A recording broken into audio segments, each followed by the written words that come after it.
Assalamualaikum warahmatullahi wabarakatuh.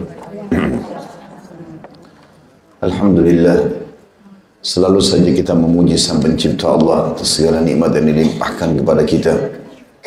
Dan sebagai seorang muslim kita sangat yakin bahwasanya Allah itu maha mendengar, maha mengetahui, maha melihat, dan janjinya pasti ditepati. Karena Allah kekalkan dalam Al-Quran, innallaha la yukhliful mi'ad. Allah tidak akan pernah pungkiri janji-janjinya. Dan juga dalam firman yang lain, "Waman asdaqu minallahi qila." Siapa yang lebih jujur daripada Allah dari pernyataan atau dalam pernyataan. Dan Allah telah menjanjikan kita dengan kalimat sederhana ini yang penuh dengan berkah. Alhamdulillah, segala kebutuhan kita akan dipenuhi di roda kehidupan di muka bumi ini. Maka selalulah ucapkan kalimat ini. Selanjutnya kita panjatkan salam hormat kita penuh dengan cinta dan rindu kepada manusia terbaik, manusia yang telah disempurnakan jalur nasabnya, fisiknya, ilmunya, sebaik-baik suri tauladan, dan Allah memerintahkan kita menjadikannya sebagai suri tauladan dan mengucapkan satu kali salam hormat kepadanya dijadikan ibadah oleh Allah Subhanahu wa taala dan diberikan balasan 10 kali tambahan rahmat. Dan berulang-ulang saya katakan rahmat Allah sangat luas, berisikan pengampunan dosa, peninggian derajat, pemenuhan kebutuhan dan segala sesuatu yang baik-baik. Maka sangat wajar kalau kita selalu mengucapkan salawat dan taslim kepada Nabi besar Muhammad sallallahu alaihi wasallam. Melanjutkan bedah buku kita Riyadhus Shalihin, dan kita masuk ke bab ke-19 pada pagi ini. Semoga Allah berkahi. Bab tentang orang yang memulai sunnah yang baik atau buruk. Seorang muslim atau sosok muslim, siapapun dia, laki-laki atau perempuan, berada di wilayah manapun dia, maka kalau dia mengikuti syariat Allah Subhanahu wa taala, jazakallahu khair, dia sangat memahami dan harus memahami kalau dia selalu menjadi contoh yang baik atau diharuskan menjadi contoh yang baik.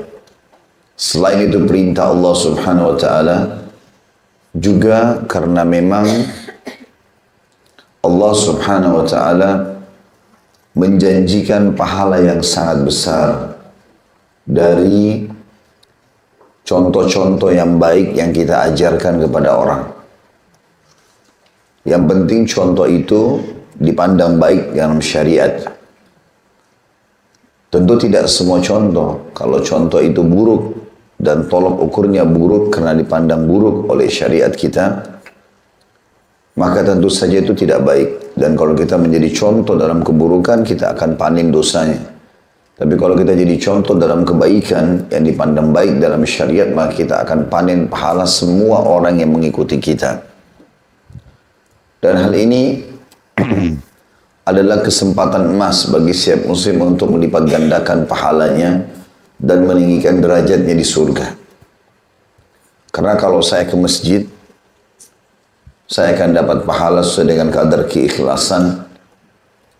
Tapi kalau saya mengajak tetangga, teman-teman sama-sama pergi ke masjid itu, maka mereka juga akan diberikan pahala sesuai dengan kadar keikhlasannya. Tetapi Allah Subhanahu wa taala memberikan kepada saya ekstra pahala seperti pahala mereka yang mengikuti tadi ajakan saya itu tanpa dikurangi sedikit pun dari pahala mereka. Jadi bukan pahala mereka yang dibagi, tetapi Allah dengan kemahamurahannya memberikan ekstra pahala. Dan ini seperti mirip dengan sistem marketing kalau kita di alam ekonomi. Maka kalau seseorang menjual banyak produk, memperkenalkan, maka dia akan dapat bonus. Kita semua muslim ini adalah marketing tanda kutip, dan produk kita adalah Islam. Setiap kali kita menawarkan Islam itu kepada orang, baik itu secara global Islamnya atau secara substansial salah satu ajarannya, dan orang akhirnya mengerti dan mengamalkan, maka kita akan panen bonus atau pahala dari ajakan kita itu. Itu yang dimaksudkan dengan bab nomor 19 ini. Bab tentang orang yang memulai sunnah yang baik ataupun buruk. Termasuk juga di sini kalau kita menghidupkan syariat Islam atau bagian dari substansi syariat Islam yang sudah lama ditinggalkan di sebuah wilayah. Contoh, kita masuk ke satu keluarga, menikah dengan salah satu dari anggota keluarga itu, kemudian kita masuk, lalu kemudian kita mewarnai keluarga itu dengan menghidupkan bagian daripada syariat Islam. Seperti misalnya salam. Mungkin di keluarga pasangan kita tidak pernah salam. Lalu kita mulai mengucapkan setiap ketemu, Assalamualaikum warahmatullahi wabarakatuh. Masuk rumah kita salam. Ajarkan suami, ajarkan istri. Mengenai anak-anak mulai kita didik dalam pola itu. Maka ini akan menjadi sunnah yang baik. Karena tadinya itu sudah ada dalam syariat tapi ditinggalkan. Maka dia akan menjadi contoh yang baik. Begitu juga masuk dalam masalah ini adalah setiap kali ada kesempatan beramal saleh. Siapapun yang memulainya, sehingga akhirnya orang lain melihat dia dan ikut juga, maka masuk dalam masalah ini. Karena pernah Nabi SAW melihat beberapa orang dari suku Arab yang sangat miskin, dari orang Badui, datang ke Madinah, dan mereka saking miskinnya, sampai tidak punya kain kecuali satu lembar di tubuh mereka, yang diikat di leher mereka. Andai saja ada angin yang kencang, maka tersingkaplah auratnya. Dan di wajah mereka kelihatan tanda-tanda kemiskinan. Maka Nabi SAW naik ke atas mimbar, kemudian beliau motivasi para sahabat untuk sedekah. Terus saja beliau memotivasi agar bersedekah, sampai beliau mengatakan bersedekahlah kalian walaupun hanya dengan secuil kurma. Kemudian ada satu sahabat waktu itu, semuanya pada terharu dan terkagum-kagum dengan penyampaian Nabi, dan mereka termotivasi tapi belum ada yang memulainya.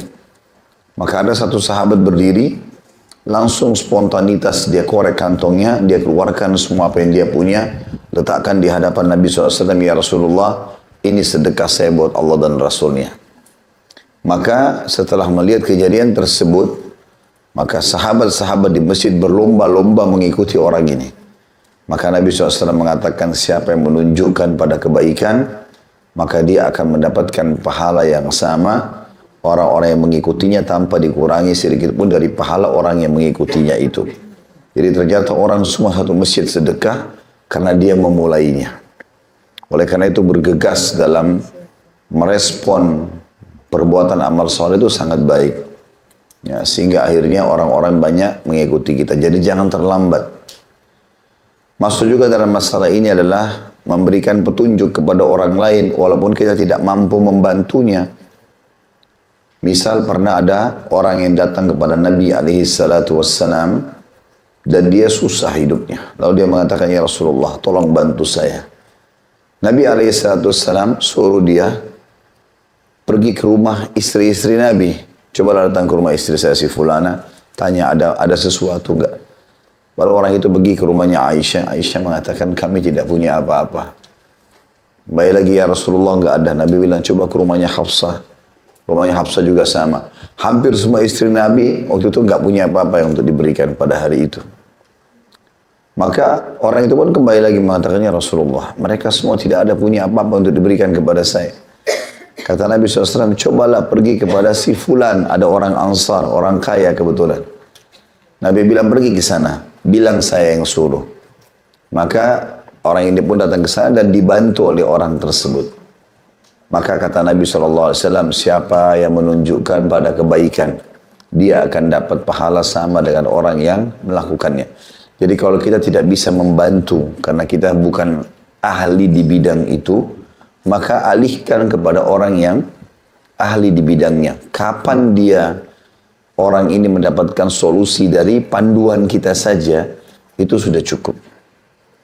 Ya, masuk dalam masalah ini masalah-masalah sepele seperti misalnya Bapak Ibu punya pengalaman melewati jalan yang menghindari macet misalnya di Jakarta, atau minimal ya mengurangi kemacetan itu. Misal teman kita selalu ke pengajian dari jalan A menuju ke C langsung aja gitu. Maka kita mengatakan ada jalan lebih baik. Kalau saya lewat pernah lari A menuju ke B kemudian ke C, ya lebih mengurangi 10 menit. Misalnya kalau lewat A langsung ke C itu sekitar 30 menit, ini 20 menit saja. Kemudian dia ikutilah jalur jalan itu. itu saja sudah cukup kita mendapatkan pahala. Ya. Dan cukup banyak sekali pintu-pintu kebaikan dalam Islam. Intinya yang dipandang baik dalam syariat Islam adalah pintu kebaikan. Yang dipandang buruk dalam Islam adalah pintu keburukan. Ya. Dan kita harus tahu juga, teman-teman sekalian, kalau kita sama orang non-muslim berbeda. Jangan kalau ada orang non-muslim melakukan satu perbuatan yang menurut pandangan kita baik, ya, kemudian kita menilai, oh orang ini berbuat baik. Bukan itunya. Dia berbuat baik karena syariat kita menganggap itu baik. Misal ada orang kafir bakti sama orang tuanya. Ada orang kafir bersedekah. Ada orang kafir menjenguk orang sakit. Maka kita melihat perbuatan itu baik. Bukan karena dianya berbuat baik. Tapi karena syariat kita menganggap itu baik.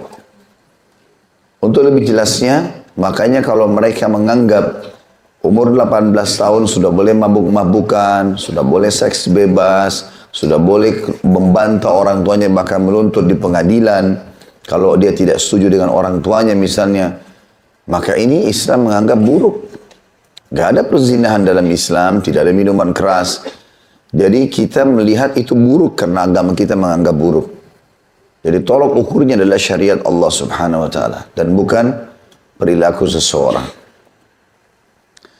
Allah Subhanahu wa taala berfirman, ini yang diangkat dalil pertama oleh Imam Nawawi rahimahullah dalam surah Al-Furqan ayat 74. A'udzu billahi minasyaitonir rajim.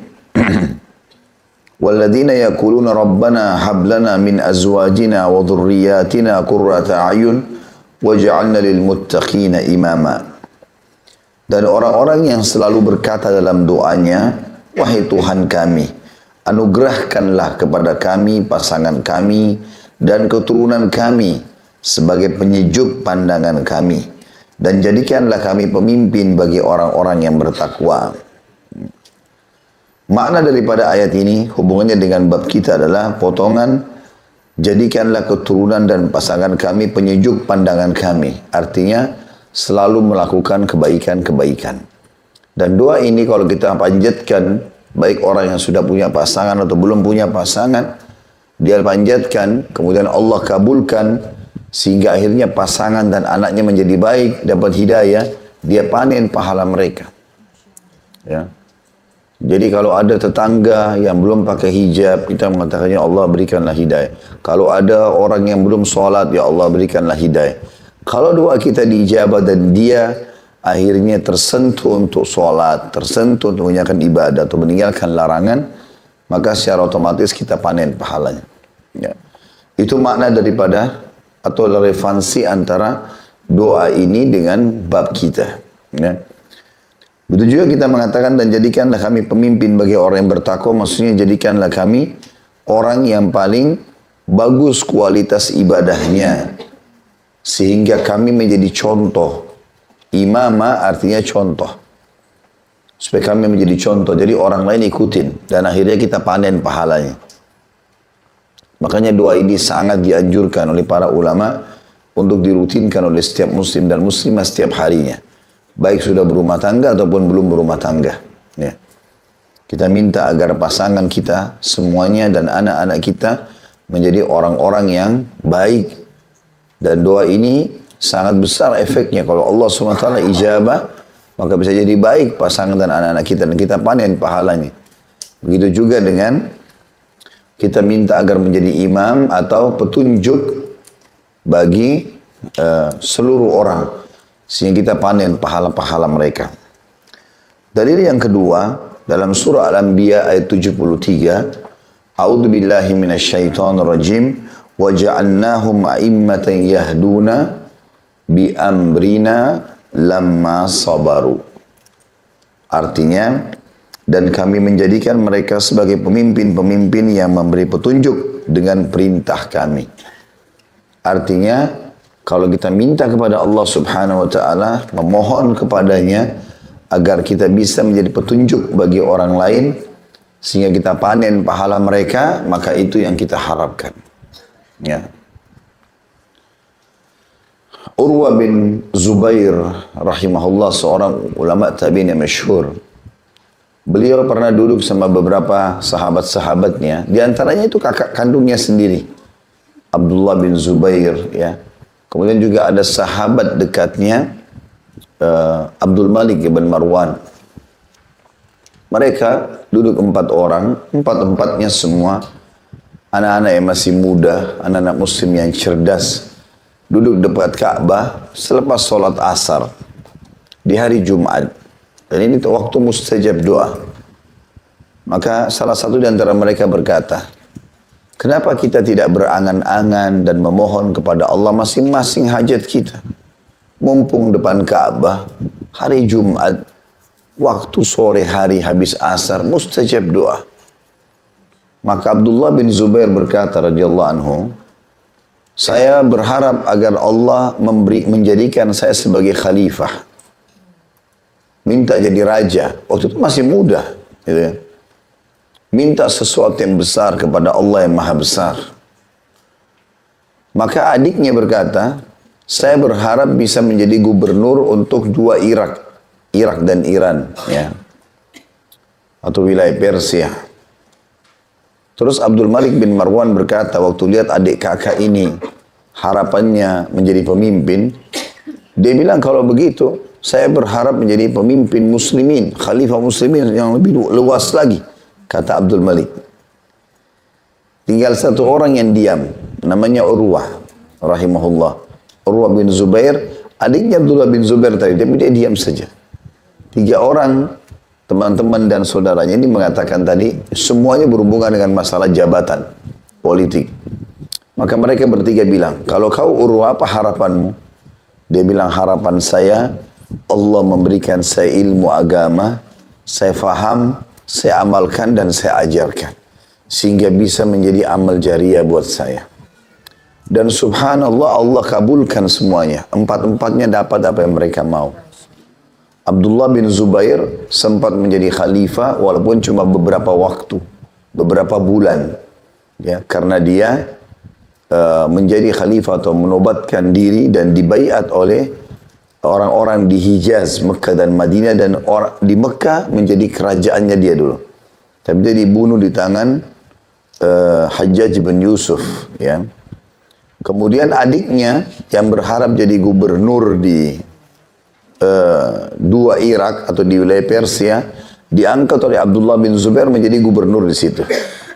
Kemudian Abdul Malik bin Marwan betul-betul menjadi khalifah muslimin setelah Abdullah bin Zubair meninggal.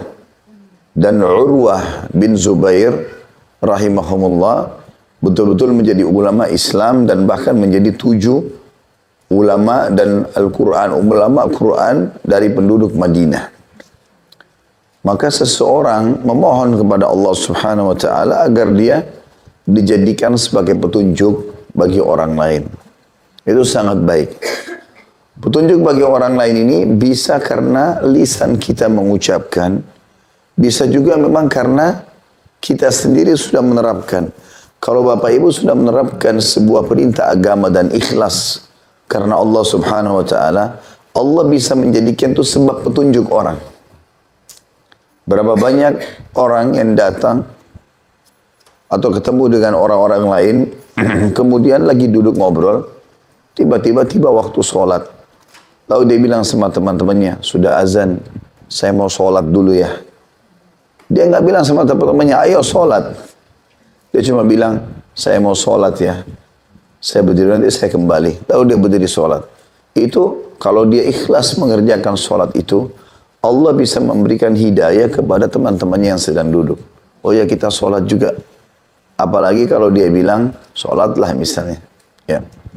Kadang-kadang subhanallah Allah subhanahu wa ta'ala memberikan pahala kepada kita walaupun kita tidak memprogramkan.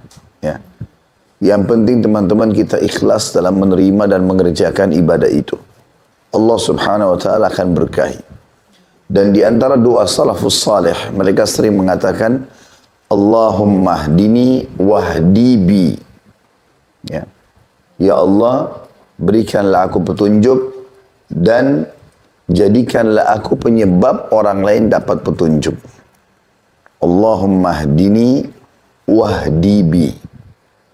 Nah, ini doa juga termasuk sering sekali saya amalkan karena memang kita berharap kepada Allah Subhanahu wa taala, Allah berikan kita hidayah, petunjuk supaya kita bisa selalu berada di atas ketaatan kepada Allah.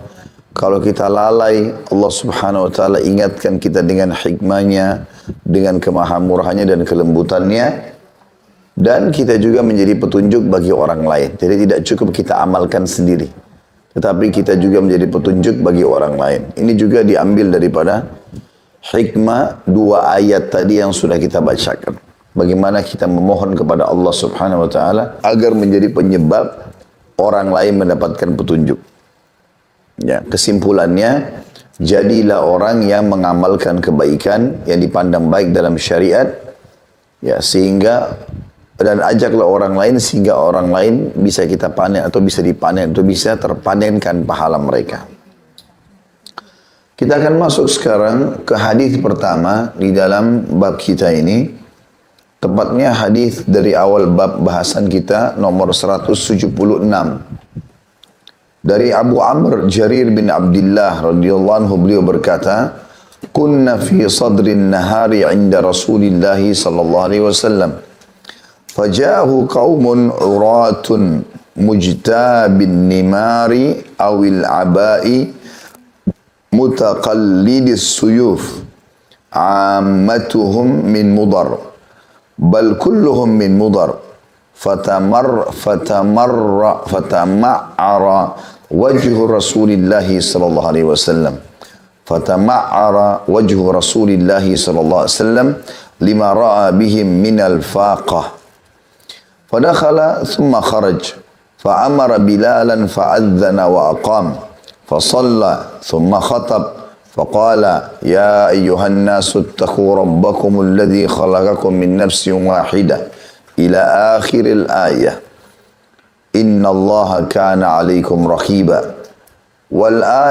والآية الأخرى التي في آخر الحشر يا أيها الذين آمنوا اتقوا الله ولتنظر نفس ما قدمت لغد تصدق رجل من ديناره من درهمه من ثوبه من صاع بره من صاع تمره حتى قال ولو بشق تمره فجاء رجل من الأنصار بسرة كادت كفه تعجز عنها بل قد عجزت ثم تتابع الناس حتى رأيت قومين من طعام وثياب حتى رأيت وجه رسول الله صلى الله عليه وسلم يتحلل كأنه مذهبة. فقال رسول الله صلى الله عليه وسلم من سن في الإسلام سنة حسنة فله أجرها وأجر من عمل بها من بعده من غير أن ينقص من أجورهم شيء ومن سن في الإسلام سنة سيئة كان عليه وزرها ووزر من عمل بها من بعده من غير أن ينقص من أوزارهم شيء. Kami pernah berada di sisi Rasulullah sallallahu alaihi wasallam di awal siang. Ya. Lalu beliau didatangi oleh sekelompok orang-orang yang telanjang yang hanya memakai kain suf. Kain suf, kain yang kasar, ya. Bergaris yang dilubangi pada bagian kepala. Ya, jadi seperti kain karung. Cuma dibuka bagian kepalanya saja, ya, supaya nutupin aurat mereka. Atau memakai semacam baju kurung sambil membawa pedang. Kebanyakan mereka berasal dari suku Mudar. Bahkan semuanya berasal dari suku Mudar. Dan suku Mudar ini suku yang terbanyak, ya, anggotanya, lebih dari 100.000 orang. Bahkan semuanya dari Mudar. Maka berubahlah wajah Rasulullah sallallahu alaihi wasallam ketika melihat kemiskinan mereka. Ada footnote nomor 182, mereka sangat miskin dan tidak ada orang-orang kaya yang menyantuni mereka. Beliau segera masuk rumah, kemudian keluar lagi dan menyuruh Bilal agar mengumandangkan azan dan iqamah. Kemudian beliau sholat, lalu berkhutbah. Wahai sekalian manusia, bertakwalah kepada Tuhan kalian yang telah menciptakan kalian dari diri yang satu. Bertakwa artinya tunduk dan patuh. Sampai akhir ayat yang berbunyi, sesungguhnya Allah selalu menjaga dan mengawasi kalian. Surah An-Nisa ayat 1. Beliau juga sallallahu alaihi wasallam membaca ayat lain yang ada di dalam surah Hasyr yang artinya, wahai orang-orang yang beriman, bertakwalah kepada Allah dan hendaklah setiap diri memperhatikan apa yang telah diperbuatnya untuk hari esok atau akhirat.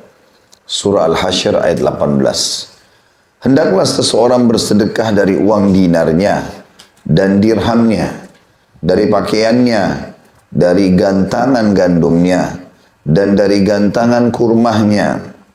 Hingga beliau SAW bersabda, meskipun hanya dengan sepotong butir kurma. Maka datanglah seorang Ansar dengan membawa kantong besar yang tangannya hampir tidak kuat membawanya, bahkan benar-benar tidak kuat. Kemudian orang-orang saling mengikuti hingga saya melihat dua tumpukan besar makanan dan pakaian. Hingga saya melihat wajah Rasulullah SAW berseri-seri seolah-olah bersepuk emas. Maka Rasulullah SAW bersabda, barang siapa yang memulai sunnah yang baik di dalam Islam, maka dia mendapat pahalanya dan pahala orang-orang yang mengikuti amal itu sesudahnya tanpa mengurangi pahala mereka sedikit pun. Dan barang siapa yang memulai sunnah yang buruk di dalam Islam, maka dia menanggung dosanya dan dosa orang-orang yang meniru perbuatannya dengan tidak mengurangi dosa mereka sedikit pun. Hadis ini diriwayatkan oleh Imam Muslim. Seperti biasa, kita akan ambil pelajaran dari hadis ini. Akan kita bagi menjadi beberapa bagian. Yang pertama, perkataan Abu Amr Jarir bin Abdullah radhiyallahu anhu, kami pernah berada di sisi Rasulullah sallallahu alaihi wasallam di awal siang. Yang dimaksud dengan kami berarti menyaksikan secara langsung. Dan beliau adalah sahabat Nabi. Dan dimaksud awal siang adalah waktu sebelum duhur. Ya, pas menjelang duhur. Sudah menjelang duhur, lagi terik-teriknya matahari, dikenal dengan awal siang. Itu potongan pertama. Kemudian dikatakan lalu beliau didatangi oleh sekelompok orang yang telanjang yang hanya memakai kain suf bergaris yang dilubangi pada bagian kepala atau memakai semacam baju kurung sambil membawa pedang. Ya, kata sebagian ulama hadis yang dimaksud dengan mereka telanjang sini, mereka hanya mengenakan satu lembar kain saja. Tidak ada lagi pakaian lain. Hanya itu saja baju yang dijahit dari kiri kanannya, di bagian tengahnya dilubangi lalu dimasukkan kepala. Ya. Kemudian selanjutnya dikatakan kebanyakan dan mereka sambil membawa pedang, artinya orang-orang ini ada pedangnya ya, yang mereka gantungkan di pinggang mereka dengan tujuan ingin membela diri pada saat dalam perjalanan, karena zaman dulu tidak aman. Ya. Kalau zaman sekarang, alhamdulillah zaman kita ini keamanan menyebar. Kita naik pesawat, naik kereta, walaupun kadang-kadang masih ada saja perampok, tapi umumnya aman. Kalau zaman dulu kita keluar pakai kuda, pakai unta, ya tiba-tiba kita lewat, ada orang yang keluar dari perkebunan atau dari rumputan atau dari hutan, tiba-tiba membunuh, mengambil harta kita, yang bisa terjadi. Makanya mereka membawa pedang, ya, untuk berjaga-jaga. Dan di sini ada terjemahan, ada bahasa dikatakan mereka menggunakan kain suf. Kain suf itu kain yang kasar sekali berwarna hijau. Ini kain yang paling murah. Ya. Dan biasanya kain suf ini hanya dipakai bagi orang yang miskin. Pokoknya begitu orang lihat kain suf, orang tahu orang ini miskin. Makanya di sini Nabi SAW langsung mengetahui tentang kemiskinan mereka dari pakaian tersebut. Sebagian ulama mengatakan di diri mereka ada tanda-tanda kemiskinan selain baju suf, kain suf, juga dari wajah mereka. Ya, biasanya orang kalau susah sekali hidupnya, makan pun susah, seringkali wajah atau kulitnya berubah. Ya, lebih cenderung kepada gelap dan kemerah-merahan, kelihatan tanda-tanda kesusahan. Ya, kalau orang subhanallah Allah berikan nikmat, kelihatan karena dia biasa mandi, dia makan, ya berinteraksi dengan wangi-wangian, maka mungkin berbeda, gitu kan? Kita lihat orang yang sudah berapa hari gak mandi dengan orang yang tiap hari mandi, akan berbeda penampilan mereka, gitu kan. Maka orang-orang miskin kelihatan. Saya subhanallah berapa hari yang lalu sempat lewat di sebuah tempat, ada satu ibu di pinggir jalan, di gang, dari jilbab bagian atas sampai kaki semuanya kotoran. Duduk, dan tidak ada satupun orang mampir yang memberikan sedekah. Orang cuma lewat-lewat saja. Kalau dia mau berbohong, itu urusan dia sama Allah. Tapi sudah depan mata. Alasan apa lagi yang kita sampaikan depan Allah hari kiamat nanti? Kenapa kau nggak kasih hambaku ini? Oh mungkin dia pura-pura ya Allah. Allah akan bilang, dari mana kau tahu? Tugasmu adalah memberi, bukan menilai. Tugas kita memberi. Sering saya ulangi. Kalau ibadah di depan mata, tugas kita eksekusi. Bukan negosiasi. Ya. Gak usah negosiasi sama syaitan. Syaitan selalu negosiasi. Gak usah lah itu, anak pinjaman masih kuat lah. Bohong ini semua. Syaitan cuma mau kita gak sedekah. Gak usah nilai orang. Kasih saja. Tugas kita beri. Udah dengar azan, sholat. Kalau syaitan bilang nanti aja di rumah. Gak, sekarang di sini. Antara azan dan iqamah, ada doa mustajab. Ada sholat qobliyah. Ada keutamaan sholat takbiratul ihram pertama imam. Biar ibu-ibu. Ibu-ibu pun bilang, jangan mengatakan rumah lebih afdal. Kan kalau depan mata sudah azan dan kita lewat masjid, kenapa nggak mampir? Langsung parkir, matikan mesin mobil, masuk masjid. Selesai urusannya. Nggak ada negosiasi sama syaitan. Kalau kita meninggal, belum sampai ke rumah, kan rugi sendiri. Harusnya langsung eksekusi kalau ada kesempatan ibadah itu. Di sini dikatakan kebanyakan mereka berasal dari suku Mudar. Dan suku Mudar adalah suku Arab yang terkenal banyak sekali anggotanya. Ya. Dan Nabi SAW memberikan perumpamaan tentang orang yang memberikan syafaat pada hari kiamat. Ya. Di mana beliau mengatakan akan ada orang dari umatku yang memberikan syafaat sebanyak suku Mudar. Di atas 100.000 orang. Jadi ada orang subhanallah dari umat ini. Semoga kita termasuk dalamnya. Orang-orang yang banyak sekali ibadahnya. Tidak ada dosanya. Atau dosa pun kalau ada kecil dan gampang. Dia tinggal taubat. Dan dia tidak ulangi lagi. Maksudnya bukan dosa yang bobotnya berat. Pahalanya banyak. Dosanya bisa dikatakan tidak ada nilainya. Amal solehnya miliaran. Dosanya cuma 3-4. Maka dia bisa selamatkan orang lain. Dia bisa memberikan syafaat. Ada orang, kata Nabi SAW, dari umatku yang akan bisa memberikan syafaat pada hari kiamat sebanyak suku Mudar. Suku Mudar yang jadi patokan karena memang mereka suku Arab yang paling banyak jumlah anggotanya. Di atas 100.000 orang tadi saya bilang. Dan kata Nabi SAW, dan akan ada juga dari umatku yang akan menjadi ya, salah satu dari sudut neraka. Ya. Satu dari sudut neraka itu karena banyaknya dosanya. Ya. Jadi jangan kita bangga karena umat Islam lalu kemudian kita anggap kita tidak akan dihukum oleh Allah, keliru. Hukuman bisa datang. Ya. Maka harus hati-hati. Dan teman-teman harus pada saat mendapatkan hidayah kebaikan itu harus dipertahankan sampai mati. Nggak ada waktu untuk mengubah lagi hidayah itu. Ya. Pernah Abu Hurairah berkata, renungi baik-baik kisah ini. Abu Hurairah berkata radhiyallahu anhu, saya pernah duduk bertiga. Saya, satu orang Ansar, dan satu lagi namanya Unfudah. Nahar bin Unfudah. 3 orang. Tapi orang Ansar ini Abu Hurairah tidak sebut namanya.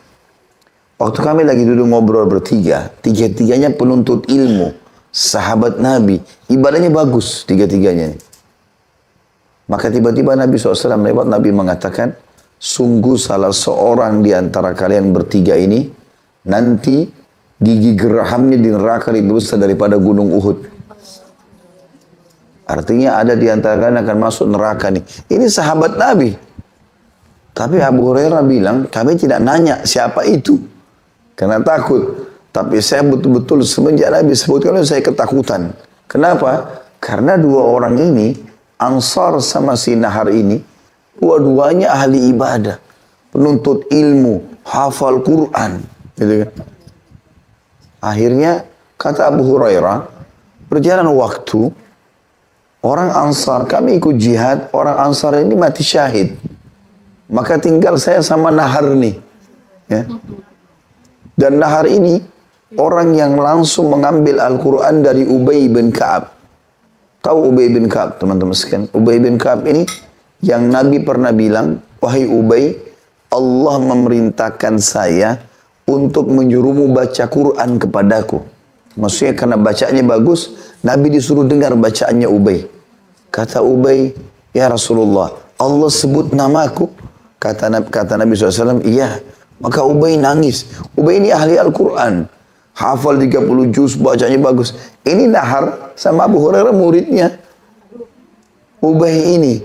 Dan kata Abu Hurairah, ini Nahar nih murid utamanya si Ubay. Tiap hari belajar Quran. Hafal, bacanya bagus. Kata Abu Hurairah, waktu meninggal Ansar di medan perang, saya tambah takut. Karena saya lihat Nahar ibadahnya lebih baik dari saya. Siapa yang Nabi maksudkan nih? Subhanallah, ini hati-hati. Makanya saya bilang, teman-teman jangan berbangga dengan amal hari ini saja. Sampai kita mau meninggal harus jaga. Kalau ada kesempatan berbuat dosa, tahan diri, sabar. Karena bisa saja itu akhir hidup kita nggak tahu. Makanya jangan goyang, istiqomah. Ya, istiqomah. Maka yang terjadi, muncul di akhir hidup Nabi SAW, ada orang namanya Musailamah Al-Kadzab dari suku Hanifah. Musailamah Al-Kadzab ini salah satu tokoh suku Hanifah. Suku Hanifah ini suku yang besar sekali, ya, yang mensuplai pangan untuk masyarakat Mekah. Salah satu kepala sukunya masuk Islam, ya, dan ini orang namanya Thumamah bin Usal radhiyallahu anhu, ini orang yang mulia. Tapi ada salah satu kepala suku yang lain juga di situ, dari suku Hanifah ini, namanya Musailamah. Waktu sukunya datang ke Masjid Nabawi, mereka semua syahadat, kecuali Musailamah. Lalu dia ditanya sama teman-temannya, kenapa kau nggak masuk Islam? Dia bilang, kalau Muhammad mau memberikan kepada saya jabatan dan kedudukan pengganti dia kalau dia meninggal, saya mau masuk Islam. Kebetulan Musailamah ini pendusta. Memang dia pendusta. Makanya Nabi kasih julukan kadzab, pendusta. Dia ngaku Nabi palsu nantinya. Dia sandar di tembok. Di belakang tembok ini kamarnya Aisyah. Rumahnya Nabi SAW. Maka Nabi dengar ucapan dia. Maka Nabi keluar lalu sambil marah. Nabi SAW mengatakan, demi Allah, andai saja kau minta dari aku kayu siwak ini. Ada kayu siwak kecil. Aku tidak akan memberikanmu.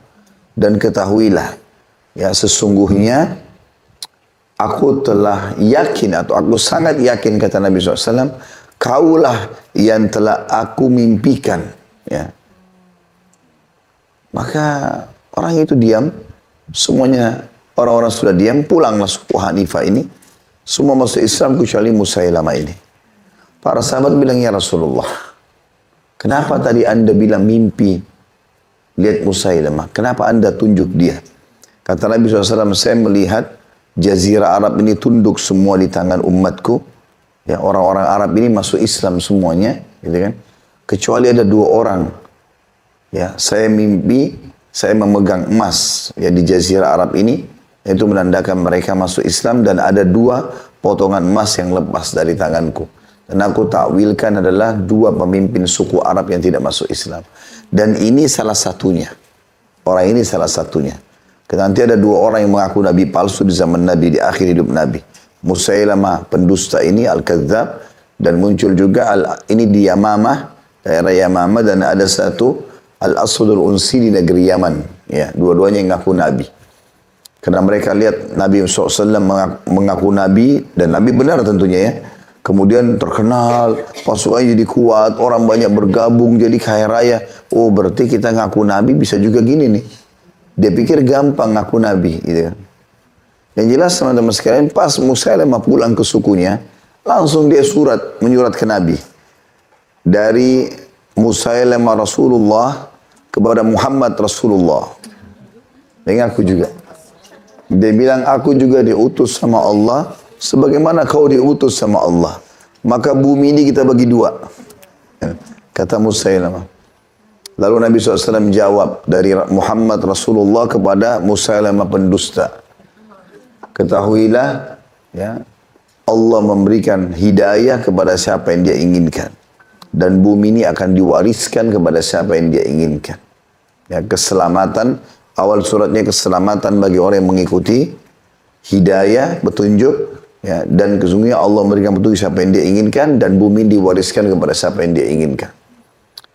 Maka setelah itu, yang terjadi adalah Musailamah terus saja mengumandangkan di kaumnya, saya juga Rasulullah, saya juga Rasulullah. Kita kembali ke kisah tadi. Abu Hurairah bilang, waktu muncul Musailamah al-Kadzdzab, pendusta ini, maka Nabi menunjuk Nahar. Tadi orang yang banyak hafal ayat Quran itu. Karena dianggap dia sudah banyak faham agama, dikirim untuk mendakwai suku Hanifah. Berangkat dia ke sana. Musailamah dengar ada utusan Nabi dari Madinah. Dia takut nanti ini nyebarin berita kalau dia pendusta atau apa, dia datang, ditahan di depan pintu gerbang, negosiasi. Hai Nahar, kalau kau mengakui, kau juga bilang aku Nabi sebagaimana Muhammad Nabi, kau akan saya angkat jadi tangan kanan saya. Apa yang kau minta semua saya kasih. Karena ini Musailamah orang kaya raya. Ternyata Nahar setuju. Ya. Nahar setuju. Dan dia murtad dari agama Nabi SAW. Dan dia mengakui kenabiannya Musailamah pendusta ini. Dan akhirnya pada saat pasukan Khalid bin Walid menyerang Musailamah di Yamamah, terbunuhlah Nahar ini di tangan pasukan muslimin. Jadi yang saya maksudkan sini teman-teman, bayangkan itu sahabat Nabi, hafal Quran gitu. Tapi subhanallah di akhir hidupnya seperti itu. Maka harus hati-hati. Kita kalau untuk masuk ke kompetisi pertandingan, misal mau balap mobil, kita mau ikut, gampang, tinggal daftar selesai. Bapak Ibu mau ikut pengajian, mana alamatnya? Tinggal datang. Enggak sulit itu. Mudah. Dengar, ya dengar. Tapi yang sulit adalah mempertahankannya. Istiqomahnya itu. Konsisten. Sekali hadir majelis ilmu, udah majelis ilmu. Buat program itu selalu. Dan ini istiqomah sampai mati. Kalau ada waswas syaitan yang membuat kita jadi ragu, kita jadi bimbang, enggak. Tetap saja kita istiqomah. Konsisten. Ingat, hanya sampai ajal datang. Sabar. Ya, sabar dalam ketaatan kepada Allah Subhanahu wa taala. Kita untuk sholat malam, untuk puasa, untuk sedekah, duduk majelis ilmu butuh kesabaran. Gak apa-apa orang mau bilang apa terserah. Kamu alim ya, kamu berubah ya, sudah sering saya bilang. Gak usah peduli. Iya, gak apa-apa. Alhamdulillah, saya baru tahu begini nikmatnya iman. Gak ada yang aib di situ. Yang kedua, ini penting. Sabar dalam meninggalkan kemaksiatan. Kita semua punya peluang untuk berzina, punya peluang untuk berbohong, untuk riba. Sabar. Siapa yang tidak punya peluang itu? Semua orang punya peluang. Orang di handphone kita setiap saat kita tiba-tiba bisa dihubungi orang kok. Tiba-tiba dia bisa ajak kenalan, tiba-tiba orang bisa berzina hari itu juga atau besok atau lusa. Tapi butuh kesabaran. Sabar, kontrol diri. Enggak, ini enggak boleh. Walaupun saya mau, tapi ini agama larang. Enggak mungkin, gitu kan. Itu juga dengan sabar dan cobaan harian. maka butuh kesabaran-kesabaran. Dan Allah mengatakan tentang ahli surga, nanti kalau mereka masuk, dan insya Allah kita termasuk ini, para malaikat mengatakan, salamun alaikum bima sabartum fa ni'ma uqbaddar. Keselamatan buat kalian, maksudnya selamat nih, kalian masuk ke dalam surga ini adalah sebaik-baik tempat tinggal, ya, karena kesabaran kalian. Jadi memang butuh sabar, ya. Ini juga diambil dari pelajaran tersebut. Kemudian dikatakan di sini, potongan yang selanjutnya, seperti saya biasa titik beratkan ya. Jadi usahakan teman-teman, kalau saya bilang ini potongan pertama, kalau pegang bukunya tulis di atasnya potongan pertama. Poin 1 angka 1 dilingkarin, terus digaris bawahi. Potongan kedua, tulis angka 2 kecil di atasnya, lingkarin. Jadi tahu, oh ini kita bagi jadi beberapa. Ada manfaat yang didapatkan, tulis lagi di situ. Kalau ada buku tulisnya bagus, kalau enggak, di bawah halaman 188 ada tempat kosong, tulis tambahan. Tambahan kisah tentang Abu Hurairah sama Nahar bin Unfudah. Jadi enggak lupa, ya. Jadi bisa ingat. Ya.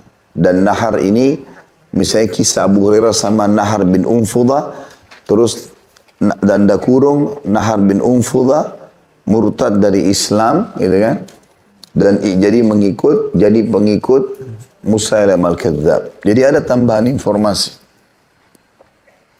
Jadi tadi kita sudah bilang potongan pertama kami pernah berada di sisi Rasulullah SAW di awal siang. Ya, ini potongan pertama dan kita sudah jelaskan ini berarti menandakan Abu Amr Jarir bin Abdullah radhiyallahu anhu adalah sahabat Nabi. Nah, dia memang menyaksikan langsung. Yang dimaksud dengan awal siang adalah waktu menjelang duhur tadi, ya. Potongan kedua tadi, lalu beliau didatangi oleh sekelompok orang yang telanjang yang hanya memakai kain suf bergaris yang dilubangi pada bagian kepala atau memakai semacam baju kurung sambil memegang atau membawa pedang. Dan sudah kita jelaskan kalimat telanjang tadi. Ya, mereka maksudnya tidak punya kecuali satu lembar kain itu. Bagi orang-orang Arab dulu dianggap itu masih terbuka, ya, karena kapan tertiup angin bisa tersingkap. Jadi bukan maksudnya telanjang tanpa busana. Kemudian sudah kita jelaskan juga di poin 2 ini makna suf. Artinya kain yang kasar berwarna hijau, menunjukkan kemiskinan karena tidak mampu beli kecuali itu, ya. Kemudian potongan yang ketiga sudah kita jelaskan juga tadi, kebanyakan mereka berasal dari suku Mudar. Bahkan mayoritasnya dari suku Mudar.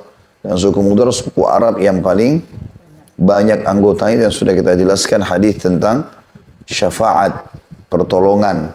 Ada orang dari umatku, kata Nabi SAW, akan bisa memberikan syafaat, ya, seperti banyaknya suku Mudar. Potongan keempat yang kita ambil dari hadis ini adalah, maka berubahlah wajah Rasulullah SAW ketika melihat kemiskinan mereka. Nah, di sini maksud berubah adalah raut wajah. Dan Nabi SAW orangnya luar biasa, tidak pernah marah untuk membentak-bentak dan tidak pernah juga gembira tertawa terbahak-bahak. Nabi SAW berada di antara keduanya. Para sahabat tahu kalau Nabi lagi senang dengan senyumnya, gitu kan. Beliau pernah tersenyum sangat lebar, ya. Tetapi terbahak-bahak ini sampai akhirnya batuk-batuk apalah, ya. Mungkin ini tidak, ya. Tapi tertawa iya, ya, senyum iya. Kemudian juga Nabi SAW tidak pernah, ya, marah-marah yang mencak-mencak, marah-marah, ngamuk-ngamuk, enggak. Tapi wajah beliau berubah, raut wajahnya memerah, tapi tidak mengeluarkan kata-kata yang buruk. Makanya sahabat mengatakan, kami mengetahui Nabi SAW suka sesuatu atau tidak suka dari raut wajah beliau. Ya. Jadi wajah bisa menggambarkan tentang kondisi seseorang. Orang kalau sedih kita bisa tahu, orang kalau senang kita bisa tahu, kayak gitu. Semua itu diketahui dari raut wajah. Dan ini sikap Nabi SAW. Maka dalam riwayat juga dikatakan Nabi SAW tidak pernah menghina makanan. Tidak ada kalimat yang buruk keluar. Kalaupun beliau tidak suka makanan itu, beliau hanya tidak menyentuhnya saja. Udah. Tidak pernah Nabi bilang, ini saya nggak suka, jangan hidangkan ini. Ini nggak enak dan seterusnya, tidak ada. Kalau Nabi SAW ragu, tidak suka, ya sudah Nabi tidak sentuh. Selesai bagi beliau. Maka adab dan akhlak yang luar biasa. Ya. Dan kita harusnya bisa mengenal raut wajah orang-orang terutama yang dekat kayak pasangan suami istri. Disebutkan salah satu ciri Khadijah radhiyallahu anha, beliau bisa mengenal Nabi SAW lapar atau tidak dari raut wajahnya. Karena sudah terbiasa dan memang ikhlas, dia tahu kalau ini suaminya lagi lapar. Hadis yang pernah saya sampaikan, waktu Khadijah melihat Nabi SAW masuk ke rumah, kemudian dia melihat suaminya, langsung dia mengatakan, saya akan ke belakang sebentar. Langsung ke dapur siapin makanan kesukaan Nabi. Karena sikap itu, maka Jibril datang lalu mengatakan, hai Muhammad, ini Khadijah sebentar lagi akan bawa makanan kesukaanmu. Karena sikapnya itu padamu sebagai suami, gitu kan? Maka Allah mengirim salam padanya. Ya. Kemudian aku juga mengirim salam untuknya, kata Jibril. Gitu kan? Dan sampaikan kepada dia, tidak juga begitu, sampaikan kepada dia, karena perbuatan ini, dia akan dapat istana di surga dari intan yang berongga. Ya. Kan intan itu kan bulat biasanya. Tapi kalau intan itu berongga, artinya ada lubangnya, ya, sehingga bisa memandang di belakang intan itu apa. Tapi istana dari itu, ya, yang dibuat kuasa Allah Subhanahu Wa Taala. Maka sikap-sikap yang baik ini Allah Subhanahu Wa Taala menilai. Ya, ibu-ibu harus bertakwa pada suami ini. Kalau ayah kita, kita wajib berbakti, maka setelah menikah suami itu nomor satu. Ya, jadikan mereka penyebab ibu bisa dapat surga. Jangan cuma tahu ngomel-ngomel, mukanya cemberut, ya, tuntutannya banyak tapi suami nggak dipenuhi. Ya. Maka bertakwa kepada Allah Subhanahu Wa Taala. Intinya raut wajah ini adalah ciri khas Nabi Sallallahu Alaihi Wasallam. Sahabat mengenal beliau dari perubahan raut wajah. Aisyah pun berkata radhiyallahu anha, aku mengetahui Nabi SAW sedang senang atau sedih dari raut wajah beliau. Alaihissalatu wassalam. Di sini raut wajah Nabi SAW berubah karena melihat kemiskinan mereka. Dan Nabi langsung kelihatan sedih. Kok ada di antara umatku seperti ini keadaannya gitu. Ya. Potongan kelima, beliau segera masuk rumah kemudian keluar lagi dan menyuruh Bilal agar mengumandangkan azan dan iqamah. Ya. Kemudian beliau berkhutbah. Nah, ini potongan kelima. Artinya Nabi SAW masuk ke rumahnya. Kata sebagian ulama hadis, maksudnya adalah Nabi SAW segera masuk menanyakan kepada istrinya, ada enggak sesuatu yang bisa kita sedekahkan? Kemudian beliau keluar dan menyuruh Bilal azan dan iqamah karena sudah masuk waktu sholat duhur. Sudah masuk waktu sholat duhur pada saat itu. Kemudian beliau berkhutbah, dan ini tradisi Nabi SAW, habis sholat seringkali beliau menyampaikan kalau ada hal-hal yang penting, ya, yang perlu disampaikan kepada umat.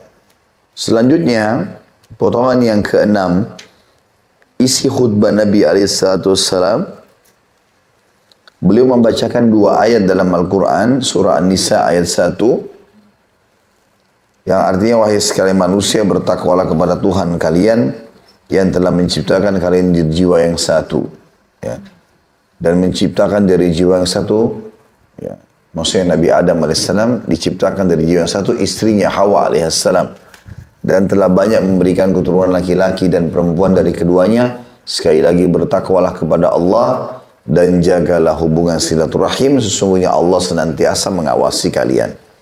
Itu lengkapnya surah An-Nisa ayat 1. Nah, jadi Nabi SAW mengingatkan dengan ayat pembukanya tentang masalah, ya, bahwasanya kalian harus bertakwa kepada Allah dan Allah lah, ya, selalu mengawasi kalian. Dan di ayat yang lain Di dalam surah Al-Hasyr ayat 15 tadi, wahai orang-orang yang beriman, bertakwalah kepada Allah dan hendaklah setiap jiwa atau diri memperhatikan apa yang telah diperbuatnya untuk hari esok. Ya, maksudnya hari akhirat. Lalu Nabi SAW berkhutbah dengan mengatakan, hendaklah seseorang bersedekah untuk hari esoknya, maksudnya untuk akhiratnya nanti.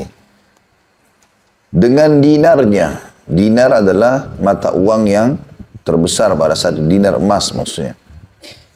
Sedekah, orang yang kaya raya sedekah dengan uang yang terbesar. Dengan dirhamnya, uang yang datang setelahnya. Ya. Jenis uang yang di bawah dinar. Dengan makanannya, atau di sini disebutkan pakaiannya. Ya, baik pakaian yang baru atau pakaian yang bekas. Semua bawa ke sini, kumpulkan.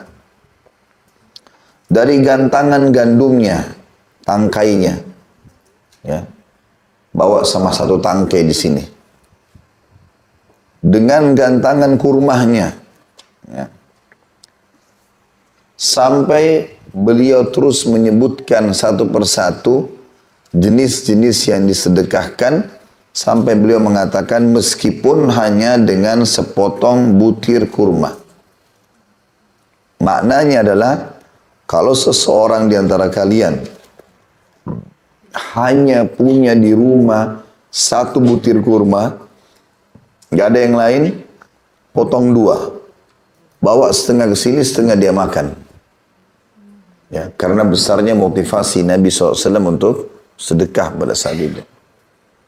Dan ulama hadis mengatakan bisa juga diambil hikmah di sini bahwasanya sedekah yang afdal disebutkan di sini pada saat orang butuh adalah makanan, minuman, pakaian. Karena tiga jenis ini disebutkan dulu oleh Nabi SAW. Ya. Dan ini memang yang sangat dibutuhkan oleh orang-orang. Kita bekerja, kita bisnis untuk apa? Untuk makan, untuk minum, untuk berpakaian. Maka itu hal yang mendasar. Makanya sedekah yang afdal itu di sini. Ya. Sebagaimana juga dalam hadis riwayat Imam Muslim, Nabi SAW bersabda waktu ditanya, "Ayyu islamin khair?" Perbuatan apa ya Rasulullah dalam Islam yang paling besar pahalanya? Kata Nabi SAW, "Tut'imut ta'am wa tusallimu ala man ta'rif wa man lam ta'rif." Engkau memberikan makan kepada orang-orang. Dan engkau mengucapkan salam kepada orang yang kau kenal dan kau tidak kenal. Jadi memberi makan jangan dianggap remeh. Ya. Itu sedekah yang sangat besar. Kata Nabi SAW, jangan kalian pelit-pelit dengan kebaikan sekecil apapun. Walaupun ya, sepotong roti yang engkau masukkan ke dalam mulut istrimu. Jadi sepotong roti pun pahala semuanya. Hadis tentang pohon misalnya, kata Nabi SAW tidak ada atau siapapun yang menanam sebuah pohon, tidak ada sosok manusia, jin, hewan-hewan yang bernaung di bawahnya atau mengambil sesuatu darinya kecuali jadi pahala buat dia. Jadi semuanya ini bisa menjadi sumber pahala bagi seseorang. Dan ini sudah sering saya ingatkan, jangan sampai lupa. Ilmu tujuannya dipelajari untuk dipraktekkan. Bukan cuma dikenang, oh iya ya begitu. Habis itu nggak praktek. Nah, apa gunanya? Kalau orang menjadi praktisi dari ilmu yang dia pelajari, ya itu akan jadi penyebab dia mendapat pahala maksimal, juga jadi penyebab orang lain dapat petunjuk. Ya, dia jadi penyebab nanti orang dapat petunjuk. Maka harusnya dipraktekkan itu. Hadis Bukhari yang lain kata Nabi SAW setiap hari, terutama di pagi hari, Allah menurunkan dua malaikat. Yang satu terus berdoa sampai Allah ya suruh dia berhenti berdoa.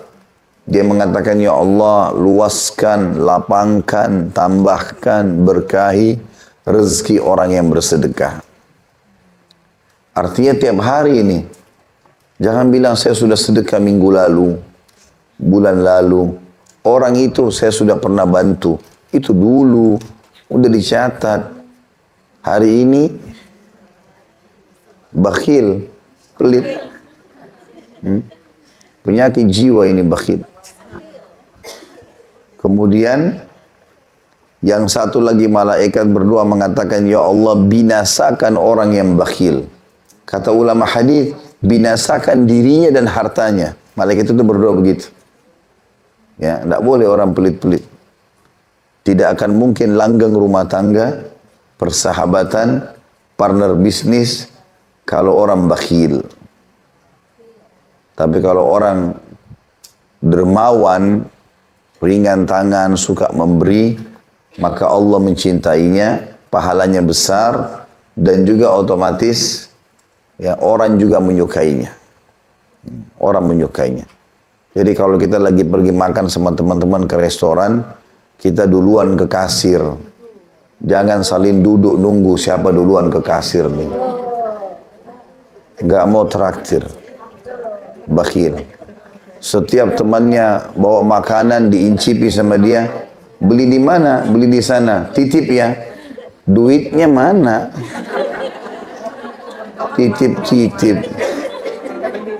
Ini uangnya. Beliin buat saya ya. Sekalian buat kamu. Nah gitu dong. Itu baru dermawan. Titip terus. Tapi tidak pernah bayar. Begitu sudah dibawain, temannya berharap dibayar atau tanya berapa harganya. Makasih ya, langsung masuk mobil. Ya. Pesan yang kedua, temannya bilang tidak ada, sudah habis. Ya. Nggak boleh bakhil. Ya. Sedekah dalam Islam. Dan saya sudah pernah anjurkan, sudah beli belum bukunya itu? Hah? Keajaiban sedekah dan istighfar.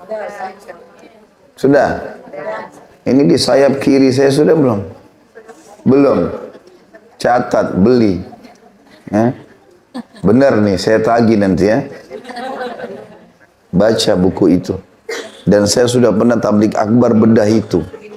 Kalau mau dengar tambahan informasi, bisa cari ceramah di YouTube saya tentang sedekah. Pertemukan dengan buku itu. Harganya berapa? 30.000. Hah? Kurang lebih begitu ya. Berapa harganya? 30.000. Harga gorengan. Baca, praktikkan. Supaya tahu, oh ternyata sedekah itu manfaatnya ini ya. Pahalanya besar, bisa nyembuhin penyakit, bisa mecahin permasalahan. Sampai kata Abdullah bin Abbas, Abdullah bin Umar radhiyallahu anhuma, kalau saya sedang menghadapi permasalahan dan saya rasa belum selesai-selesai, maka saya keluar bersedekah khusus buat itu. Khusus buat itu. Jadi sedekah itu selain menambah harta, juga menyelesaikan permasalahan. Ribut rumah tangga kah, anak nakal gak baik-baik, ada masalah sama tetangga, sama fulan, sedekah, niatkan untuk memperbaiki keadaan itu. Dengan izin Allah SWT akan baik itu. Makanya Nabi SAW sini ingatkan sahabat, sedekah, semua kalian, sedekah dengan dinarnya, seperti kalau sekarang, sedekah dengan emas kalian, sedekah dengan dirham, sedekah dengan pakaian, sedekah dengan tangkai sekalian gandumnya. Ya, kalau kita sekarang sedekah beras 1 karung, gitu kan. Jangan main-main gitu. Sampai Nabi bilang, kalaupun kalian miskin sekali dan tidak punya di rumah kecuali 1 butir kurma, itu tetap bagi 2. Setengah buat kamu, setengah sedekahin sini. Ya, saking pentingnya untuk sedekah. Ya. Dan ini bentuk cinta Nabi SAW kepada umatnya, karena beliau sangat tahu manfaat sedekah itu. Itu juga disebutkan kalau tidak salah di akhir surah Al-Munafikun itu ya. Surah Al-Munafikun menjelaskan tentang nanti kalau orang meninggal tidak suka sedekah, ya, dia akan menyesal pada saat meninggal itu. Ya. Allah SWT mengatakan, dan janganlah seseorang di antara kalian tidak berinfak sampai pada saat datang kematian baru dia mengatakan, ya Allah, kenapa engkau tidak menerlambatkan kematianku ini supaya aku bisa bersedekah. Jadi nyesal nanti. Setiap ada kesempatan teman-teman belum tentu bisa terulang. Kalau orang miskin minta, belum tentu kita ketemu orang yang sama.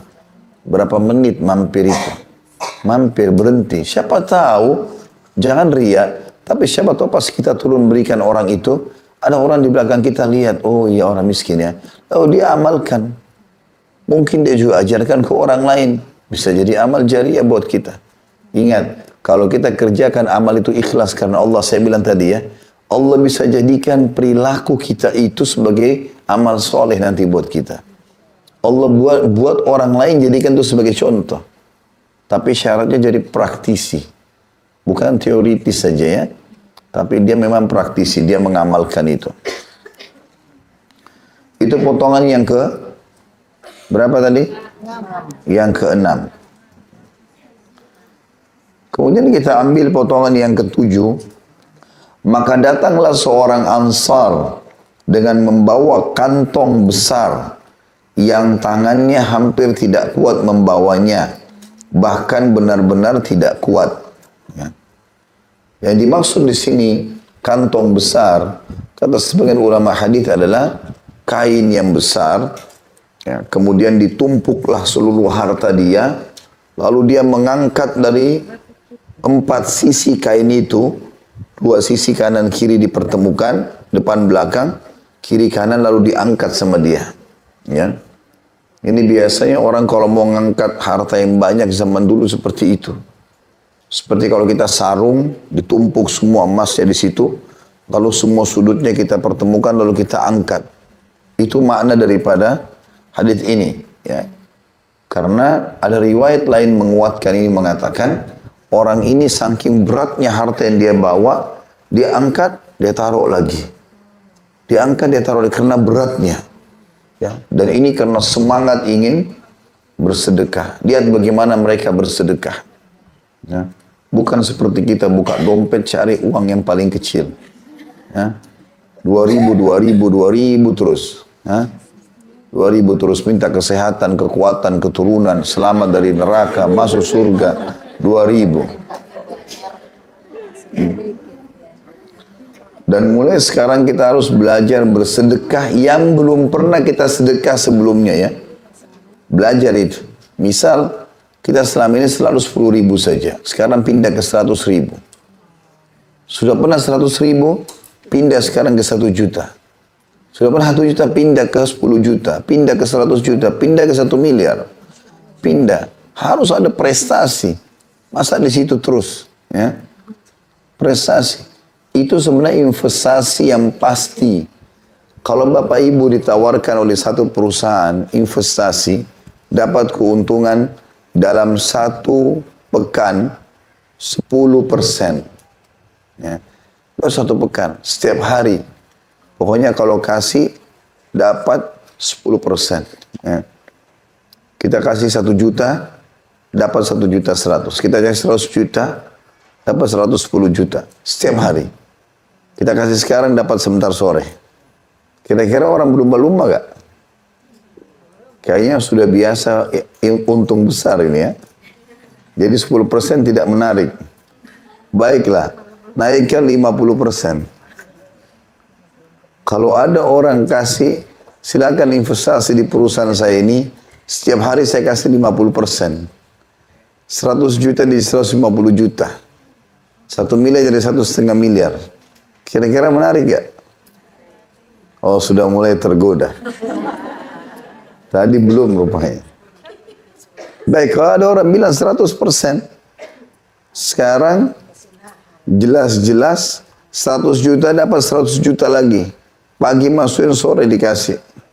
Kira-kira gimana? Hah? Mau cuma 3 orang. Kenapa yang lain tidak mau ngomong? Karena katanya mustahil, tidak mungkin. Kan saya bilang memang kalau seandainya. Pernah ada orang begitu, Uthman bin Affan datangkan unta banyak di negeri Syam untuk memenuhi kebutuhan muslimin. Orang Yahudi sama orang munafik di Madinah sengaja naikin harga untuk umat Islam kalau mau belanja. Mereka kuasai pasar. Di zaman Nabi SAW. Uthman bin Affan pedagang yang sukses. Dia kirim sekian banyak unta ke negeri Syam, bawa semua kebutuhan-kebutuhan. Di pintu gerbang Madinah ditahan oleh orang-orang munafik sama orang Yahudi ini. Ini punya siapa? Kata pegawainya Uthman, ini Uthman bin Affan. Panggil Uthman. kami mau negosiasi Uthman. Berapa kau jual? Kata Uthman, berapa kalian mau beli? Yang satu bilang, saya bayar 100%. Jadi kalau harga 1 dirham jadi 2 dirham. Langsung semua ini, berapa ekor unta semua saya beli. Kata Uthman, saya mau lebih. Sudah 100% keuntungan, 100 juta jadi 200 juta. Enggak, saya mau lebih. Ada yang bilang 2 kali lipat Uthman, 200%. Kata Uthman, saya mau lebih. Ada yang bilang 3 kali lipat, 4 sampai terakhir 5 kali lipat. Maka kata Uthman, saya mau lebih. Kata orang Yahudi yang nawar 5 kali lipat, hai Uthman, kau sudah gila nih. Siapa yang mau beli lebih dari 505 kali lipat? Kata dia, kalian mau tahu? Sebentar. Suruh semua pegawainya, panggil semua umat Islam di Madinah. Semua iklankan. Uthman bin Affan panggil. Orang Madinah sudah tahu kalau dibilang Uthman panggil berarti ada sedekah. Berarti ada sedekah. Pasti Uthman tiap hari bawa 30 ekor unta. Hari ini semua satu unta 30 ekor itu semuanya bawa keju. Besok bawa susu. Besok bawa gandum. Besok bawa kismis. Banyak. Bagi-bagi gratis. Maka kata Uthman setelah kumpul semua, saksikanlah ini semua wakaf buat kalian. Lillahi ta'ala, ambil. Orang Islam pada berebut semua ambil. Ya, setelah ambil semua hajat mereka sampai 1 bulan, masyarakat Madinah tidak butuh lagi ya belanja di pasar. Akhirnya harga pasar jadi turun. Karena tadi orang Yahudi sama munafik sengaja naikin harga. Maka Uthman setelah bagi-bagi, orang-orang ini lihat depan mata. Coba bayangkan Bapak Ibu kalau kita ini pedagang emas misalnya. Depan mata emas lagi dibagi-bagi cuma-cuma. Kita tahu keuntungannya banyak. Pedagang-pedagang yang lihat ini keuntungannya banyak sekali. Tapi dibagi cuma-cuma. Mereka tidak bisa percaya itu terjadi. Lalu Uthman balik. Lalu Uthman bilang, apakah kalian tahu siapa yang menjanjikan, siapa yang beli dari saya lebih mahal? Kata mereka, apalagi yang bisa kau jual Uthman sudah habis dibagi-bagi. Maka kata Uthman, Allah membeli kepada saya minimal 10 kali lipat dan bisa sampai 700 kali lipat. Jadi Allah menjanjikan itu dan tidak mungkin salah. Jadi kalau kita memberikan 10 kali lipat ini berarti berlipat-lipat. Berarti luar biasa kalau 100 juta ya otomatis jadi 10 kali lipatnya gitu kan. Itu minimal, bisa sampai 700 kali lipat tergantung dari kadar keikhlasan dia. Maka Uthman mengajarkan kepada kita memang investasi kepada Allah Subhanahu wa taala ini besar. Jadi jangan menganggap kita kalau beri itu kita rugi, enggak, malah kita diuntungkan. Kemudian pada saat sudah dibagi-bagikan tadi, ya, atau maaf, potongan Ansar dulu tadi ya. Potongan selanjutnya yang ke-8, kemudian orang-orang saling mengikuti. Hingga saya melihat, kata Jarir bin Abdullah radhiyallahu anhu, saya melihat 2 tumpukan besar makanan dan pakaian. Ya seperti biasa kalau kita dikumpulin sumbangan, maka numpuk-numpuk banyak. Dan di sini diambil pelajaran adalah dari potongan dan orang-orang mengikuti. Ya. Artinya orang jadi lihat, oh ternyata orang sedekah nih, maka masing-masing pada berburu berlumba-lumba gitu kan. Potongan selanjutnya yang ke-9, hingga saya melihat wajah Rasulullah SAW berseri-seri seolah-olah tersepuh dengan emas ya. Dan ini memang apa adanya ya. Biasakan orang kalau disepuh dengan emas mengkilat dan berwarna berkilau begitu ya. Kira-kira kalau wajah orang disepuh dengan emas, walaupun warnanya kuning, tapi dia berkilau. Nah, wajah Nabi SAW memang sangat cerah. Ya, alaihissalam. Ya, sebagian ulama mengatakan memang Nabi SAW tidak pernah marah dan satu sisi memang Allah menjaganya. Nabi SAW waktu meninggal itu di jenggot beliau cuma ada 3 helai jenggot warna putih. Di kepala beliau cuma ada 1 atau 2 lembar uban. Gak ada ubannya. Umurnya 63 tahun. Bukan karena dicat. Karena gak pernah marah. Gak pernah emosional. Ada orang Masya Allah. Rambutnya semuanya uban. Keningnya berkerut-kerut. Karena pembantu terlambat sedikit sudah ngamuk. Ini ngarah, itu marah. Jadi hidupnya susah. Ya. Jadi yang dimaksud di sini Nabi SAW, wajah beliau seperti disepuh dengan emas, memang karena wajah beliau sangat ceria, bersih, ya, dan memang digambarkan beliau berkulit putih, dan saking putihnya itu wajah beliau untuk pipi beliau kemerah-merahan alaihissalam. Jadi orang yang sangat tampan. Kemudian potongan yang ke-10 dari hadis adalah, maka Rasulullah SAW bersabda, barang siapa memulai sunnah yang baik di dalam Islam, maka dia mendapat pahalanya dan pahala orang-orang yang mengikuti amal itu sesudahnya, tanpa mengurangi pahala mereka sedikit pun. Artinya ini tadi nih, orang Ansar yang datang bawa kain yang berat, jatuh, dia mulai, lalu orang-orang ikutin, maka semua ini sedekahnya orang dia dapat pahalanya. Hanya karena dia memulainya. Dia memulainya. Makanya memulai kebaikan itu sangat baik. Ya, mulai kebaikan. Kita terapkan pada diri kita, terapkan juga pada orang-orang. Ya. Kemudian potongan yang terakhir, yang ke-11 adalah, dan barang siapa yang memulai sunnah yang buruk atau contoh yang buruk di dalam Islam, maka dia menanggung dosanya dan dosa orang-orang yang meniru perbuatannya dengan tidak mengurangi dosa mereka sedikit pun.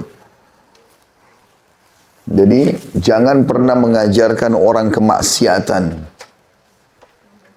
Ada orang begitu, dia berteman sama teman-temannya belum pernah berzina. Lalu diajarin caranya. Ya. Tidak usah kau takut, begini saja, begitu saja. Wah, diajarkanlah ajaran-ajaran yang buruk ini. Sehingga temannya atau kerabatnya jadi pintar. Selama dia lakukan dosa-dosa itu, maka dia juga dapat dosanya. Ya. Ada satu keadaan, kata ulama, dia bisa memangkas dosa jariahnya itu. Kalau dia taubat, dia langsung minta petunjuk sama Allah supaya Allah ingatkan dia siapa saja orang yang pernah diajarkan keburukan. Kalau dia teringat, dia telepon. Dulu saya pernah ajak kamu ke sini dan ke situ ya. Itu ternyata saya sudah belajar agama, itu salah. Saya sudah bertobat ya. Saya berlepas diri. Semenjak itu nggak ada dosa jariahnya. Harus kita cari tahu itu. Apa boleh buat resiko ya. Nasihati orang yang pernah kita ajak keburukan, kita ajak sekarang kebaikan. Ya. Kalau perlu teman-teman kita yang dulu buruk sama-sama, kita telepon sekarang ajak ke pengajian. Saya sudah ikut pengajian, kamu ikut yuk. Ya. Dan saya sarankan juga teman-teman, jangan merasa kalau kita sudah hadir di pengajian, kemudian ada teman kita baru ikut, baru sadar, mungkin kita tahu dulu dia SMA orangnya nakal, mungkin di kuliah dulu nakal, pergaulannya bebas. Jangan kita olok-olok orang. Ya. Alhamdulillah dia sudah mau di majelis. Alhamdulillah kita sudah sama-sama di pengajian ya. Mudah-mudahan istiqamah. Jangan tiba-tiba cemberut lihat mukanya. Kamu kan dulu yang... Nah, kamu dulu pernah rebut pacar saya. Nah, kamu pernah begini dan begitu. Tidak boleh. Ya. Tidak boleh semua itu.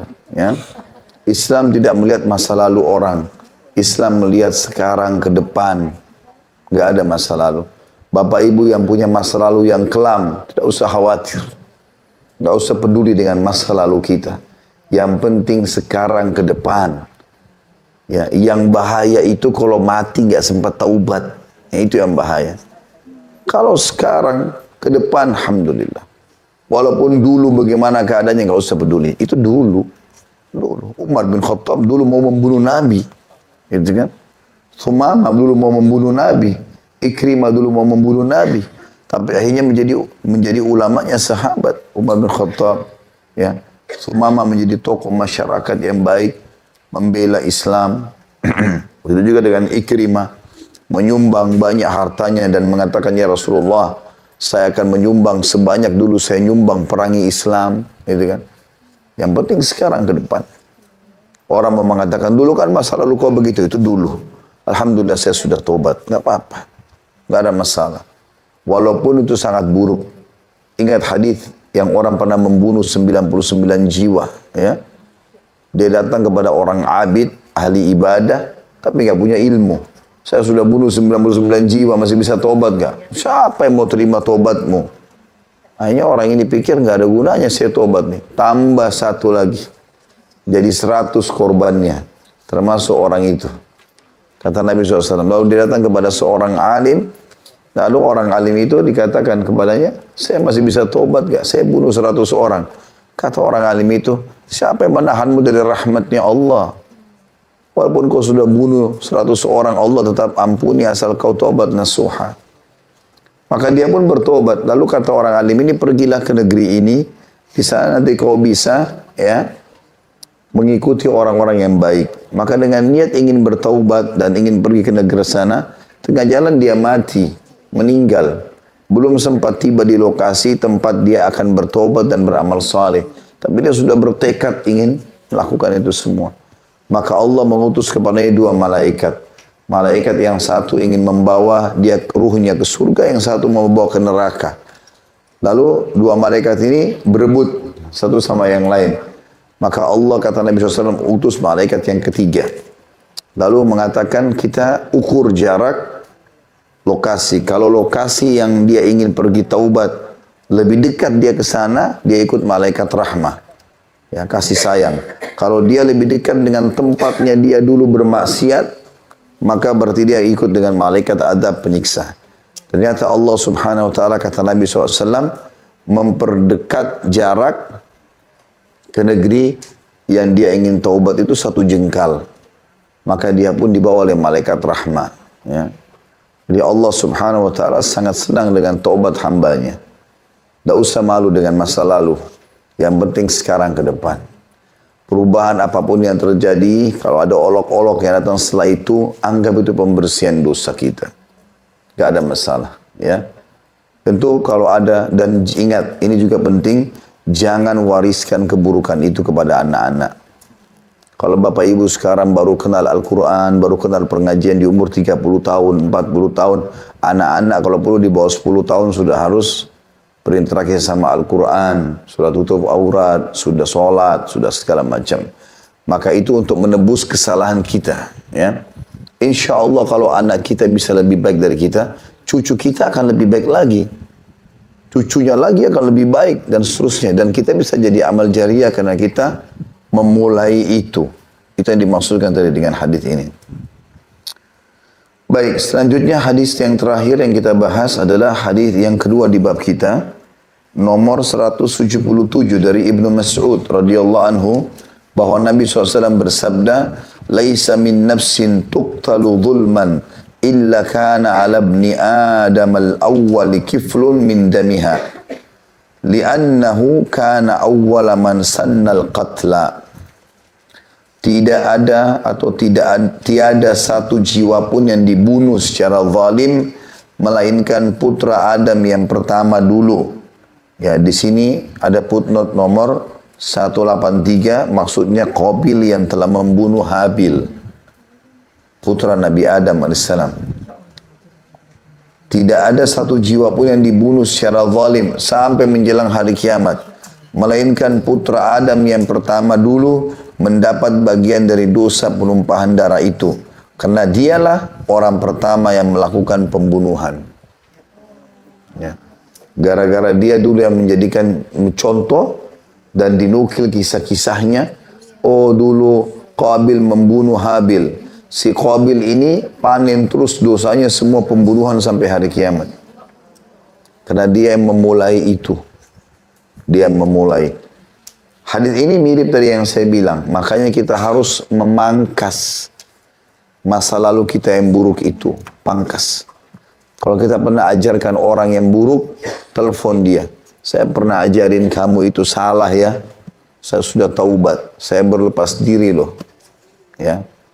Teman-teman yang pernah pamer aurat segala macam, mungkin pernah di media, kemudian sekarang taubat, ya sudah, kita sampaikan. Itu dulu masa lalu saya berusaha tarik, dan saya sekarang sudah lepas diri. Gak ada lagi urusannya. Jangan malah ikut bangga-bangga. Oh ini dulu masa saya masih muda nih, lihat nih. Sekarang sih sudah taubat, tapi ini dulu. Tetap nggak boleh. Dia pamer berarti. Dia bangga dengan maksiatnya. Nggak boleh. Kalau ada yang contohin dia, contohin bajunya, contohin rambutnya, contohin masa mudanya dan segala macam, maka itu akan jadi dosa bagi dia. Maka hadis ini memberikan pelajaran mirip dengan hadis sebelumnya, cuma ini lebih ringkas. Dan ini ancaman terfokus kepada masalah orang yang menjadi contoh bagi keburukan. Ya, sengaja buat tempat-tempat maksiat, diskotik lah, karaoke lah, segala macam. Lalu dia kembangkan, dia biarkan anak-anaknya juga mendapatkan dari situ. Atau teman-temannya dia ajarkan caranya buat pelatihan-pelatihan. Ini semua berbahaya sekali. Akan menjadi dosa yang terus berjalan dan jadi beban buat dia. Allahu a'lam. Baik, ini bahasan kita insyaAllah. Dan kita tutup sampai sini. Ya, semoga bermanfaat. Subhanakallahumma bihamdika. Asyhadu an la ilaha illa anta astaghfiruka wa atubu ilaik. Assalamualaikum warahmatullahi wabarakatuh.